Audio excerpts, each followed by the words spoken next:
এরা আল্লাহর কানা তখন জাদাতুহুম ঈমানা, ঈমানটা অবশ্যই মানুষের ঈমান পৃথিবীর জমিনের ভিতরে তখন বৃদ্ধি হয়ে যায়। একবার সুবহানাল্লাহ বলেন।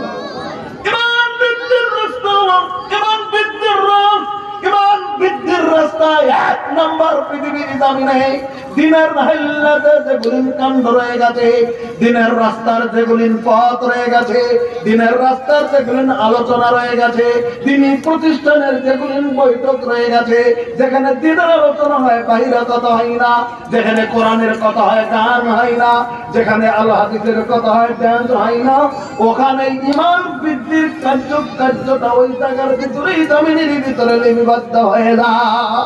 এবার একটা কথা বলছি, একটা হাদিস বলছি, কি জানি কোন শুন কোথায় কে পাবে, আমরা আমল করে যাব, আমরা এগিয়ে যাব।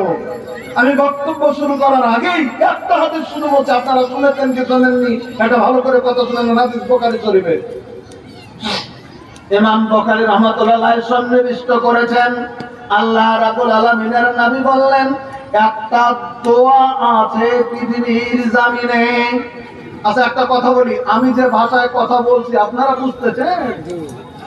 আপনারা বুঝতে পারছেন? আল্লাহর নবী একটা দোয়া শিক্ষা দিয়েছেন।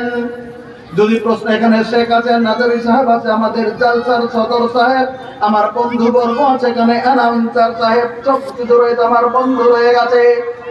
আল্লাহ রাব্বুল আলামিনের নবী বললেন, মান শাহিদা আল্লাহ ইলাহা ইল্লাল্লাহু ওয়াহদাহু লা শারীকা লাহু ওয়া আন্না মুহাম্মাদান আবদুহু ওয়া রাসূলুহু ওয়া আন্না ঈসা আবদুল্লাহ ওয়া রাসূলুহু ওয়া ইবনু আমাতি